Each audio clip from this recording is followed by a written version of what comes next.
8 წლის უკან გაგვიჩნდა იდეა, რომ რაღაცა საინტერესო შეგვექმნა საქართველოში რა.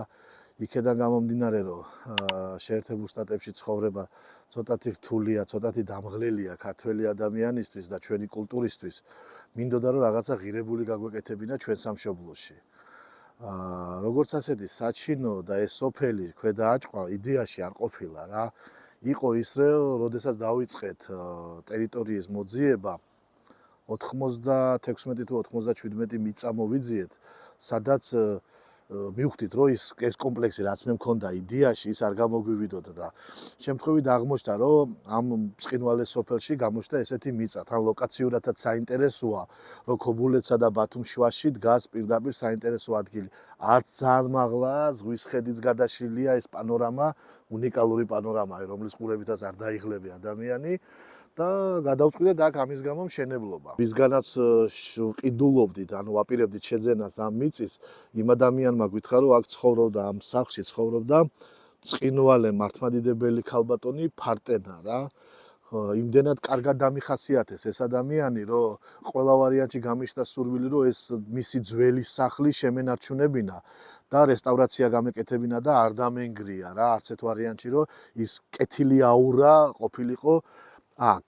თან საინტერესო მომენტი ის არის, რომ არ მინდოდა, რომ რეზორტი ყოფილიყო, აი, როგორც არის სტანდარტული რეზორტები რა, მინდოდა რაღაცა მე-17-18 საუკუნის სათავადაზნაურო სტილის ქართული სოფელი ამეშენებინა და ყოფილიყო სავიზიტო ბარათი ჩვენი რეგიონისთვის, აჭარისთვის რა კონკრეტულად. ამიტომ ძალიან ბევრი ვეცადე, რომ ის ქართული პეწი და სილამაზე, რაც გვაქვს ჩვენ საქართველოს და ჩვენ სამშობლოსო, ჩაგვედო ეს ყველაფერი ამ პატარა რეზორტში.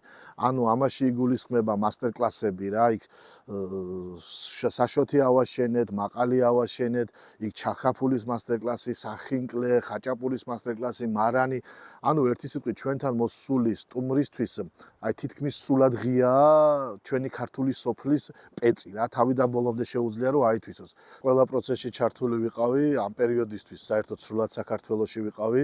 მშენებლობის პროცესი ძალიან რთული იყო, იმიტომ რომ რელიეფია ძალიან რთული და სრულად მოგვიწია ლანდშაფტის შეცვლა. აი თუნდაც ეს აუზი არის ახლა ეგრეთ წოდებულ ტერასებზეა გაშენებული რა. ეს აუზი რო დაგვეჭირა, 57 მეტრო, 7 მეტრის სიმაღლის კედელი იყო საჭირო და ზემოთ კოტეჯები ჩემს ხედს უკან რაც არის, ანუ რელიეფურად იყო რთული და თავიდან ბოლომდე ჩართული ვიყავი ამ მშენებლობაში.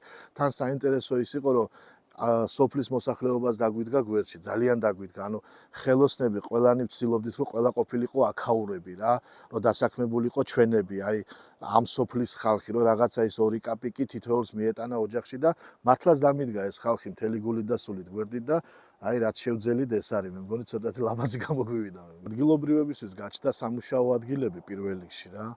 და თუმცა კომპანია ჯერ ახალგაზრდაა და ისე ძლიერად ვერ ვდგევართ ფეხზე, მაგრამ მაქსიმალურად აი მარკეტინგის და პიარის კუთხით რაც შეიძლება ყველაფერს ვაკეთებთ, რომ სტაბილურად წამოვიდეს მუშაობა არა მარტო სეზონში, სეზონს გარეთაც.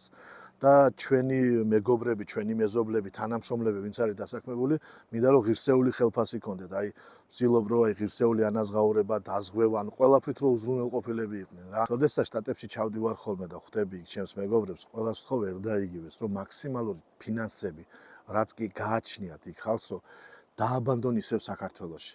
იმიტომ აი რაც არ უნდა იყოს, სადაც არ უნდა წავიდეთ, საქართველო არის ჩვენი სამშობლო რა.